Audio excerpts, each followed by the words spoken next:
उधर बड़ी खबर आई यमन से। अमेरिका ने यमन में हूथी लड़ाकों के ठिकानों पर चौथी बार हमला कर दिया। दावा किया गया कि अमेरिकी लड़ाकू विमानों ने यमन में घुसकर एयर स्ट्राइक की। इस एयर स्ट्राइक में 1 दर्जन से ज्यादा ठिकानों को बर्बाद कर दिया गया। इस हमले के बाद हूथी लड़ाकों ने अमेरिका से बदला लेने की धमकी दी और साफ कह दिया कि लाल सागर में उनके हमले जारी रहेंगे, क्योंकि अमेरिका ने 1 हफ्ते के भीतर चौथी बार हूथी लड़ाकों के ठिकानों पर कहर ढा दिया।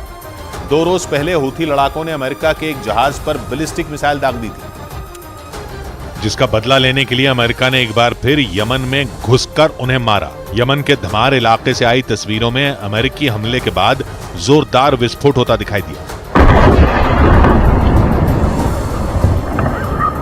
धमाके के साथ ही ऐसी रोशनी हुई कि कुछ देर के लिए रात का अंधेरा गायब ही हो गया। न्यूज एजेंसी रॉयटर्स के मुताबिक अमेरिका के लड़ाकू विमानों ने लाल सागर में मौजूद उसके एयरक्राफ्ट कैरियर से उड़ान भरी। इसके बाद वो एक एक कर सीधा यमन में घुस गए और वहां अलग अलग इलाकों में मौजूद हूथी लड़ाकों के ठिकानों पर बम बरसाने शुरू कर दिए। दावा किया गया कि अमेरिकी लड़ाकू विमानों ने कुछ ही देर में 14 ठिकानों को तहस नहस कर दिया।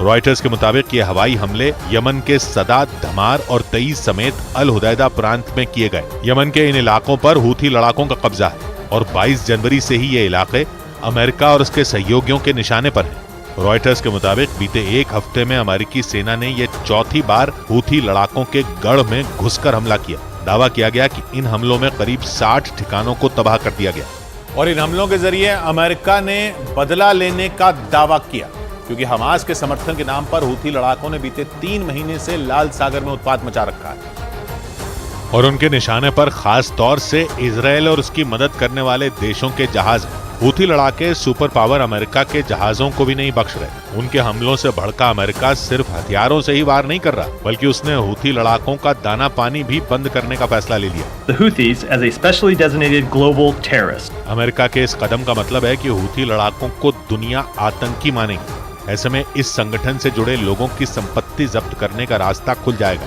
यही नहीं, उन्हें मदद के तौर पर जो हथियार मिलते हैं उन पर भी रोक लगाई जा सकेगी। लेकिन अमेरिका के इस कदम से हूथी लड़ाके बुरी तरह भड़क गए। इस फैसले के कुछ घंटे बाद ही उन्होंने अमेरिका के एक और जहाज पर मिसाइल और ड्रोन से हमला कर दिया। रॉयटर्स के मुताबिक ये हमला यमन की दक्षिणी सीमा के करीब अदन की खाड़ी में हुआ। हमले के बाद एक बार फिर हूथी लड़ाकों ने अमेरिका और उसके सहयोगियों को ललकार दिया और साफ कह दिया कि लाल सागर में हमले तब तक नहीं रुकेंगे जब तक गाजा में इजरायल का सैन्य ऑपरेशन चलेगा।